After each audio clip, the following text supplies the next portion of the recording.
Welcome to hit TV. నేను మీ నిర్మల. తెలంగాణ మొత్తం మీద కూడా ఒక కుదిపేస్తున్న సంఘటన 'పుష్ప 2' సినిమా రిలీజు, అల్లు అర్జున్ సంఘటన. అందులో ఒక యువతి రేవతి మృతి చెందడము. ఇదే కాకుండా తన కుమారుడు కూడా ఇప్పటికీ కూడా మృత్యువుతో పోరాడుతూనే ఉన్నాడు. ఈ సంఘటన యావత్ తెలంగాణ రాష్ట్రాన్ని మాత్రము అతలాకుతలం చేస్తుందని కూడా చెప్పుకోవచ్చు. అంతేకాదు సినిమా ప్రపంచాన్ని కూడా ఒక కుదిపేస్తున్న సంఘటన ఇది. ఈ విషయం పైన ఈరోజు ఆర్య వైశ్య కార్పొరేషన్ సంఘం చైర్మన్ మన కల్వ సుజాత గారు ఈరోజు ప్రెస్ మీట్ పెట్టడం కూడా జరిగింది. మనతో పాటే ఉన్నారు. ఎందుకంటే మృతి చెందిన మహిళ రేవతి కూడా ఆర్య వైశ్య సంఘానికి సంబంధించిన తను మహిళనే కాబట్టి మా సంఘానికి అన్యాయం జరుగుతుంది. ఎందుకంటే సెలబ్రిటీలకు అండగా నిలబడ్డ వాళ్ళందరూ కూడా ఈరోజు ఒక మహిళ చనిపోతే తన కుటుంబానికి అండగా నిలబడలేకపోయారు అనే విషయంలో కూడా తను ఈరోజైతే గట్టిగా వాదిస్తున్నారు కూడా. అందుకే అంటే ఒక కార్పొరేషన్ చైర్మన్గా కూడా మాకు న్యాయం జరగాలి అని కోరుకుంటున్నారు. అసలు ఈ ప్రెస్ మీట్ కూడా పెట్టడానికి గల కారణాలు ఏంటి అని అడిగి తెలుసుకునే ప్రయత్నం అయితే చేద్దాం. నమస్తే మేడం. నమస్తే. మేడం, ఇప్పుడు 'అల్లు అర్జున్' సినిమా 'పుష్ప 2' ఆ సినిమా రిలీజ్ రోజున ఏం జరిగిందనేది యావత్ తెలంగాణ 2 రాష్ట్రాలు కూడా చూస్తూనే ఉన్నాయి. తెలుగు రాష్ట్రాలైతే ప్రపంచమంతా కూడా తెలుస్తూనే ఉంది. ఎందుకంటే పాన్ ఇండియా హీరో తను. కాబట్టి. అందుకు మరి అంటే ఒక మహిళ చనిపోయిన విషయము ఒక ఫ్యాన్‌గా తనక్కడికొచ్చింది. అంటే ఒక అభిమానిగా తనక్కడికొచ్చింది. తను చనిపోవడం వల్ల చనిపోవడం అనేది నాకు సంబంధం అంటే నా వల్ల చనిపోలేదు అని ఒప్పుకోకుండానే చెప్తున్న సంఘటనలు హీరో 'అల్లు అర్జున్'. నిన్న ప్రెస్ మీట్‌లో కూడా ఒక విషయం చెప్పారు. అంటే నాకు ఈ విషయం తెలీదు నిజంగా. తెలుసుంటే నేనక్కడ ఉండేవాడిని కాదు. ఆ మహిళ దగ్గరికెళ్ళేవాడిని అని చెప్పారు. కానీ మీరేమో లేదు తనకు తెలుసు అంటున్నారు. మనమందరం విజువల్ చూసినాం గదమ్మా! 12 గంటల రాత్రి తర్వాత ఆయన బయటకెళ్ళి అది గూడా ఏసీపీ, డీసీపీ వాళ్ళు బయటకి తీసుకొనొస్తే బలవంతంగా లేదు మీరిక్కడి నుంచి వెళ్ళకపోతే మేము మిమ్మల్ని పోలీస్ స్టేషన్‌కి తీసుకెళ్లాల్సుంటది. మేము మిమ్మల్ని అండర్ కంట్రోల్‌లోకి తీసుకోవాల్సొస్తది అని పోలీసులు గట్టిగా వాదిస్తే గాని అంతకుముందు అంటే లోపల సినిమా చూస్తుంటే బయట వాళ్ళ అనుచరులందరూ బౌన్సర్‌లుగా చెప్పుకునేటటువంటి అనుచరులందరూ గూడా బయట ఎవరిని పోలీసోళ్ళని లోపలికి ఎంటర్ గానియ్యకుండా ఇబ్బంది పెట్టినటువంటి సంఘటన విషయం పూర్తిగా నిన్న ప్రెస్ మీట్ పెట్టి పోలీస్ వ్యవస్థలో ఉన్నటువంటి ఏసీపీలు, డీసీపీలు లాస్ట్‌కు డీజీపీ గూడా మాట్లాడడం జరిగింది. అంటే ఇది రాబోయే కాలానికి ఇదొక తప్పైతే జరిగింది. చాలా పెద్ద అన్యాయం జరిగింది. ఎవ్వరు ఏమిచ్చినా గూడా రేవతి తిరిగి రానిది. ఎవరు ఎన్ని మాట్లాడినా, ఇది ఎవరు రాజకీయ కక్షలతో మాట్లాడినా గూడా రేవతి ప్రాణం అనేది తిరిగి వాపస్ రానిది. పరలోకాలకెళ్ళిపోయినటువంటి రేవతి మళ్ళీ మనకు దొరకదు, రాదు. కానీ రేపు రాబోయే కాలంలో జాగ్రత్తగా ఉండాలి అనేది ఒక పెద్ద సూచన ఇచ్చిపోయింది రేవతి సమాజానికి. మరి సెలబ్రిటీలు సినిమా వాళ్ళని ఆదరిస్తేనే కదా సినిమాలు ఆడేవి. మనం డబ్బులు పెట్టి కొంటేనే కదా ఆ సినిమాకి అంత పాపులారిటీ లభించేది. అంత రెమ్యునైజేషన్ వస్తది వాళ్ళకు, కలెక్షన్ వస్తది వాళ్ళకు. మరి ఇంత ఇచ్చినటువంటి మేము సమాజానికి, అల్లు అర్జున్‌కి ఇంత ఇచ్చిన మేము అంటే మనమందరం గూడా సమాజానికి వాళ్ళేం తిరిగిచ్చారు అనేది గూడా చాలా ఇంపార్టెంట్ గదా! అంటే ఇప్పుడు ఈ సంఘటన జరిగి కూడా ఎన్ని రోజులవుతుంది? మీరంటున్నారు కదా! అంటే ప్రతిపక్ష పార్టీలు ఇప్పుడెళ్లి పలకరిస్తుంటే ఇన్ని రోజుల తర్వాత ఎందుకెళ్తున్నారు అని అంటున్నారు. కానీ ప్రభుత్వం కూడా ఇన్ని రోజుల తర్వాత అంటే ఆమె చనిపోయిన 11వ రోజు నుంచి దీన్ని హైలైట్ చేస్తూ వస్తుంది. మరి ఎందుకు ఇన్ని రోజుల తర్వాత? No, no, no, no, no. 3వ తారీఖు రాత్రి సంఘటన జరిగిన తర్వాత ఇమ్మీడియేట్‌గా ప్రభుత్వం అలర్ట్ అయిపోయి నేను ఇందాకనే మీకు ప్రెస్ మీట్‌లో చెప్పాను. డే 1 నుంచి ప్రభుత్వం శ్రీతేజకి అవుతున్న ఖర్చు మొత్తం ప్రభుత్వమే భరిస్తోంది. అది ఎప్పుడైతే ఈ సంఘటన ఇంత ఇష్యూ జరిగిందో 10 మందికి కేసులైనయి, అరెస్టులైనయి. 11వ వ్యక్తి ఎవరైతే మన అల్లు అర్జున్ ఉన్నాడో ఆయన అరెస్ట్ వచ్చిన తర్వాత వీళ్ళందరూ గూడా బయటకొచ్చి ఒక్కొక్కళ్ళు మాట్లాడుతున్నారు. 10 మందికి అయినప్పుడు అదే విధంగా మాట్లాడాలి గదా! యాదృచ్ఛికంగా జరిగింది ఇది. వాంటెడ్‌లీ చేయలేదని అప్పటి వరకు మాట్లాడనటువంటి ఈ సో కాల్డ్ లీడర్లందరూ అల్లు అర్జున్ అరెస్ట్ అనే సమయానికి వీళ్ళు బయటకొచ్చారు గాబట్టి ఈ ఇష్యూ ఇంత పెద్దదయ్యింది. లేదు అనంటే అల్లు అర్జున్ కామ్‌గా ఒకవేళ నేను ఇప్పటికి గూడా అల్లు అర్జున్‌కి చెప్తున్నా, ఒక్కటి నువ్వు క్షమాపణ చెప్పి తప్పు జరిగింది. ఒక చనిపోయిన అమ్మాయినైతే తల్లినైతే మనం వాపస్ తీసుకురాలేము. కానీ ఒక చిన్న ప్రెస్ మీట్‌లో మేము నిన్న గూడా హంబుల్‌గా వెయిట్ చేసినాం. ఈయన దగ్గర నుంచి ఏదైనా ఇంకా నా వల్ల తప్పు జరిగింది, నా అభిమానులు చనిపోయారు, వారి కుటుంబానికి తీరని లోటు జరిగింది అని ఆయన దగ్గర కట్టేసి వస్తదని వెయిట్ చేసినాం. కానీ ఇంకా తనను తను సమర్థించుకుంటున్నాడని బాధ. తన కోసం వీళ్ళు కొంతమంది సో కాల్డ్ లీడర్‌లందరూ వచ్చి వాళ్ళకి సపోర్ట్ చేయడం. అది బాధాకరమైనటువంటి విషయమే కదా! మరి అల్లు అర్జున్ అరెస్ట్ అయ్యేంత వరకు కామ్‌గా ఉన్నటువంటి సో కాల్డ్‌లందరూ అల్లు అర్జున్ అరెస్ట్ అనే వారెంట్ వచ్చేసరికి ఎందుకు బయటకొచ్చారు? మరి మిగతా వాళ్ళ విషయంలో ఇదే రేవతి విషయంలో ఏ ఒక్క వెధవలంటున్నా నేను ఈరోజు ప్రతిపక్షంగా ఉన్నటువంటి వెధవలందరూ ఒక్కళ్ళు కూడా కుటుంబాన్ని పరామర్శించలేదు. ప్రభుత్వం పూర్తి కంటికి రెప్పలాగా ఆ పిల్లోడిని కాపాడుకుంటూనే ఉంది. ఎప్పుడైతే ఈ ఇష్యూ ఇంత పెద్దది బయటికయిందో అప్పుడు కూడా ఒకళ్ళకి ఒకళ్ళు ఇది మాట్లాడుకోవడము, ఈ ఇష్యూ నేషనల్ ఇష్యూ, అన్ని ఇంటర్నేషనల్ ఇష్యూ అయిపోయింది ఇది. మరి అప్పటి వరకు కామ్‌గా ఉన్నటువంటి వీళ్ళు ఆయన దగ్గరకొచ్చేసరికి ఎందుకు మాట్లాడారు? ప్రభుత్వం చట్టం తన పని తను చేసుకొని పోతుంది గదా! అరెస్ట్ అయిండు. ఆయనేం పర్మనెంట్‌గా లోపల ఉండడు గదా! బెయిల్ మీద బయటికొస్తాడు. ఆ కేసులు వాదోపవాదాలు జరుగుతాయి. ఆ తర్వాత ఒక చిన్న ఆయనకు అరెస్ట్ అయిన తర్వాత నన్నా ఇన్‌స్పైర్ అయ్యేదుండే. నా వల్ల తప్పిదం జరిగి ఇప్పటికి గూడా ఒప్పుకోవట్లేదాయన. నా బాధ ఏందంటే, అంటే పేదవాళ్ళు గాబట్టి ఏం చేసినా పర్వాలేదు. ఇంకోటి ఆర్యవైశ్య సామాజిక వర్గం గాబట్టి వీళ్ళు ఎవ్వరి తెరువుకు బోరు. ఏమైనా గూడా 4 గోడల మధ్యలోనే బాధపడి ఉంటారు. ఈళ్ళేముంది 2 రోజులు మాట్లాడతారు, 4గో రోజు కామైపోతారనా? అంటే ఇప్పుడు ఆర్యవైశ్యులకు జరిగింది కాబట్టే ఈ సంఘటన అని కల్వ సుజాత గారు ఈరోజు ఇంత ఆవేదనకు గురవుతున్నారా? లేకపోతే ఎవరికి ఇలాంటివి నన్ను చూసారేమో గదా మీరు. గతంలో నేను ప్రతిపక్షంలో ఉన్నప్పుడు గానీ, ఇంకెప్పుడైనా సరే ఏ సమస్య విషయంలో నేను మాట్లాడకుండా ఉన్నానా? ముఖ్యంగా ఈరోజు నాకు ప్రభుత్వం ఒక బాధ్యత ఇచ్చింది. నా ఆర్యవైశ్య కార్పొరేషన్‌కి నేను చైర్‌పర్సన్‌ని. నా ఆర్యవైశ్యులకు ఏదైనా ఇబ్బంది జరిగితే నేనిక్కడ చైర్‌పర్సన్‌గా కూర్చొని కామ్‌గా కూర్చోవాలా? నా వంతు బాధ్యత లేదా? నా సామాజిక వర్గం మీద నా బాధ్యత కాదా? నేను లీడ్ తీసుకొని దీని విషయంలో నేను మాట్లాడొద్దా? అయితే న్యాయం చెయ్యొద్దా? ఇందాక ప్రెస్ మీట్‌లో కూడా చెప్పారు. అంటే కక్షపూరితంగానే సీఎం గారు అల్లు అర్జున్ మీద ఇంత కక్ష గట్టి కేసులు పాలు చేశారా అనంటే కాదు అని చెప్పేసి అన్నారు. కక్షపూరితంగా కాకపోతే చిన్న విషయము ఇప్పుడు విషయం అనిపించిందా అమ్మ మీకు? మామూలుగా ఒక చిన్న విషయం నేను చిన్న అడుగుతున్నాను. ఆ! ఏమడుగుతున్నానంటే హాస్టల్స్‌లలో ఎంతో మంది కూడా ఫుడ్ పాయిజన్ అయ్యి చనిపోతున్నారు.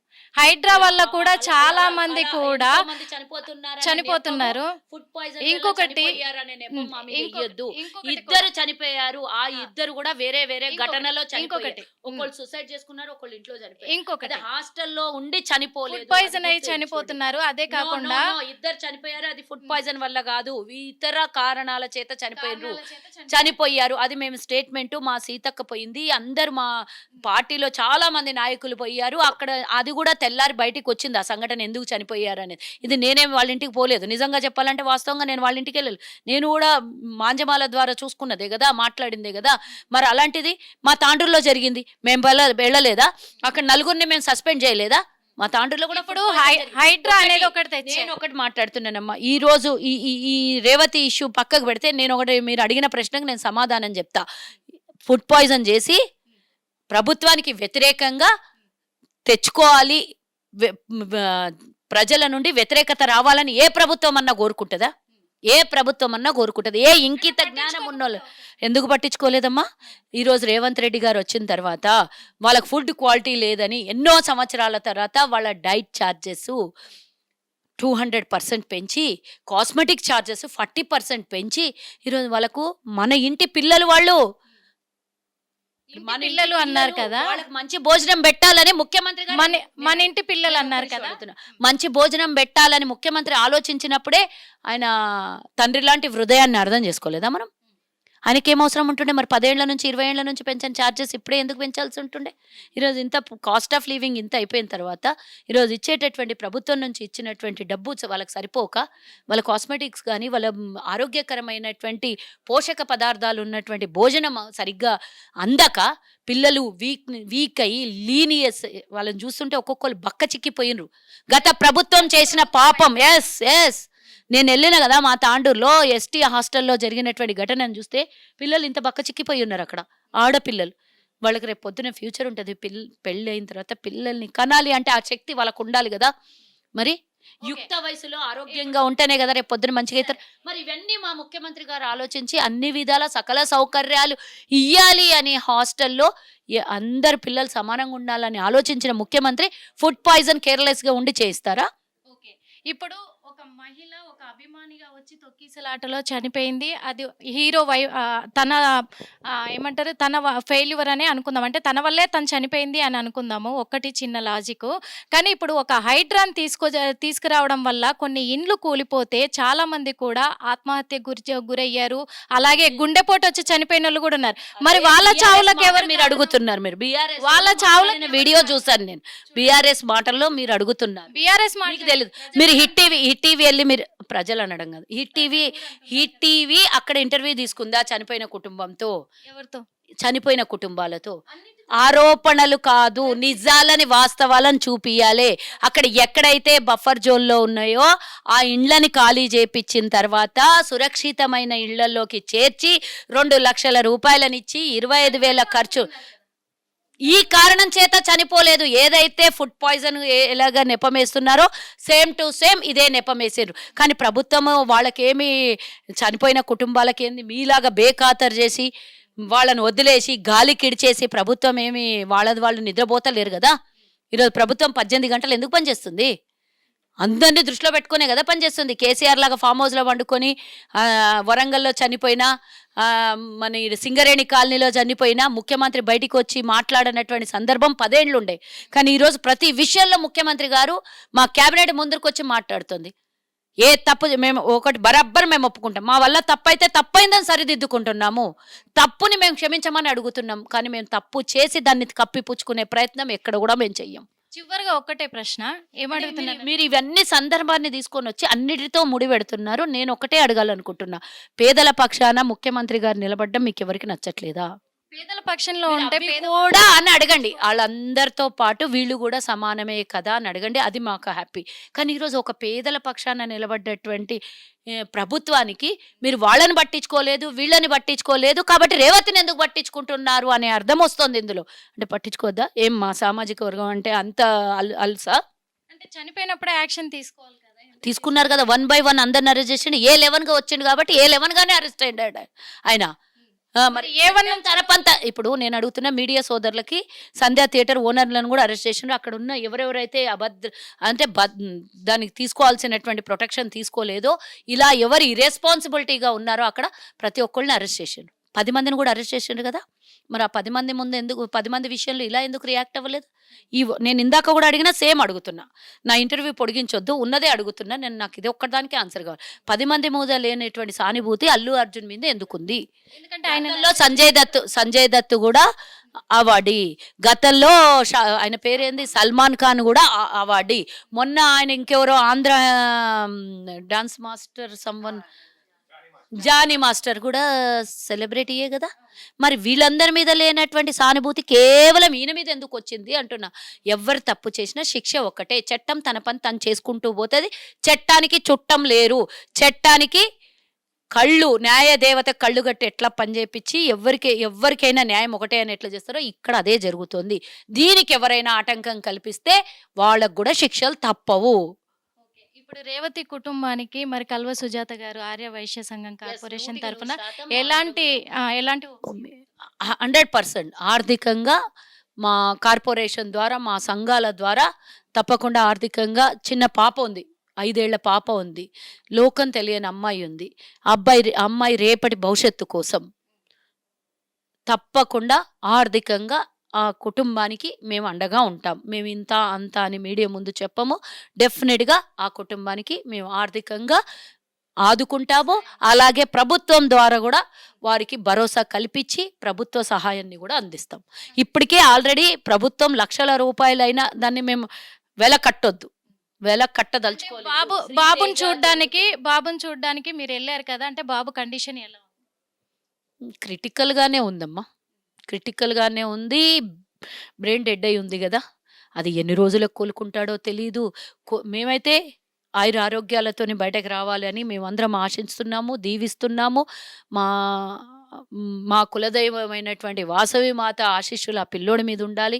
ముక్కోటి దేవతలు ఆ పిల్లోడికి ఆశీర్వదించాలి అని మేము కోరుకుంటున్నాం. డాక్టర్స్‌తో మాట్లాడాము. అంటే ఎప్పుడు కోలుకుంటాడో మేము చెప్పలేము. ఇక్కడి నుంచి వెంటిలేటర్ పైప్‌లైన్ ఇచ్చాము. ఇక్కడి నుంచి అయితే ఓకల్ కాడికి దెబ్బతింటది కొన్ని రోజుల తర్వాత. కాబట్టి ఇక్కడి నుంచి తీసి ఇప్పుడు ఇక్కడి నుంచి పెట్టాము అని చెప్పారు. సో, ఇక్కడి నుంచయితే ఎక్కువ రోజులు ఆహ్, మరి వెంటిలేటర్ మీద ఉండొచ్చు, ఆక్సిజన్ పంపియొచ్చు అనేది వాళ్ళిచ్చినటువంటి మెసేజు. సో, వాళ్ళు గూడా హెల్త్ బులెటిన్ మేమెళ్లి గొడవ చేసిన తర్వాత health bulletin next day CP గారికి ఇచ్చారు. వాళ్ళు మరి సీపీ గారు అడిగారా? ప్రభుత్వ పరంగా అధికారికంగా అడిగింటారేమో.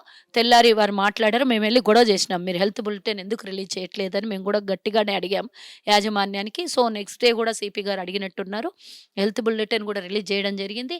కానీ బాబుకి అపస్మారక స్థితిలో చూసి కాళ్ళు చేతులు కొట్టుకుంటుంటే అసలు తరుక్కుపోయిందనుకో అమ్మ. నా ప్రాణం అయితే నిజంగానే అల్లాడింది. అక్కడ చిన్న పిల్లోడు బక్కగా ఉన్నాడు.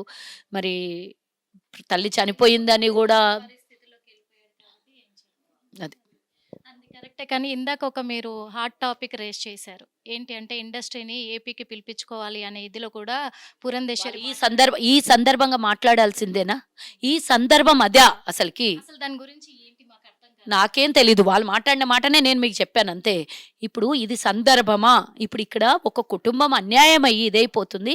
ఇప్పుడు ఆయనకు మీరు సర్ది చెప్పాలి. ఇది జరిగిందేదో జరిగిపోయింది. ఒక క్షమాపణ చెప్పు కుటుంబానికి. ఎవ్వరికీ అక్కర్లేదు. కుటుంబానికి మేమందరం కూడా ఇండస్ట్రీ తరపున మేము అండగా ఉంటామని ఒక భరోసా కల్పియండి అని చెప్తావా? లేకపోతే ఇంకా వాళ్ళని రెచ్చగొట్టి ఇక్కడ కాకపోతే అక్కడికి రండి అనే స్టేట్మెంట్లు ఇస్తారా మీరు? ఆ? ఇది సందర్భమా? దాని గురించి చర్చనా ఇప్పుడు? అంటే ఎవరిని రెచ్చగొడుతున్నారు ఇక్కడ? అంటే ఫిలిం ఇండస్ట్రీని అక్కడికి రమ్మని చెప్పడం అవన్నీ తర్వాత ఇష్యూస్. నేను దాని గురించి ఎలాబరేట్ చేయదలుచుకోలేదు. దాని గురించి నేను డెప్త్‌గా వెళ్ళదలుచుకోలేదు. కానీ వాళ్ళ మాటలు ఇది సందర్భమా? ఆ కుటుంబానికి పురంధరేశ్వరి తల్లి గదా! మరి తల్లిని కోల్పోయిన బిడ్డకు అండగా నిలబడాలి గదా పొయ్యి. ఈ మాటలు మాట్లాడతావా నువ్వు? Thank you so much. చూసాం కదా మరి ఇప్పటివరకు అయితే ఏంటంటే మరి రేవతి మృతి అనేది చాలా మనం జీర్ణించుకోలేని విషయం అని కూడా చెప్పొచ్చు. మరి దానికోసం మేము మా ఆర్య వైశ్య సంఘం నుంచి మా సాయశక్తుల కూడా మేము కృషి చేసి వాళ్ళ కుటుంబానికి ఖచ్చితంగా మేము అండగా నిలబడతాము, వాళ్ళని ఆదుకుంటాము. మేము వాళ్ళకి ఆర్థికంగా కావచ్చు ఎలాగైనా కానీ మేము ఆదుకొని తీరుతాము అని చెప్పేసి కూడా మరి కల్వ సుజాత గారు చెప్పడం జరిగింది. కెమెరామెన్ ఫిరోజ్తో Nirmala, Hit TV. Hit TV app ని డౌన్లోడ్ చేసుకోండి. ఇందులో short news, live news, entertainment movies అన్ని అవైలబుల్ గా ఉన్నాయి. Please download Hit TV app. Hit TV app. Hit TV యాప్ని ఫ్రీగా డౌన్లోడ్ చేసుకోండి.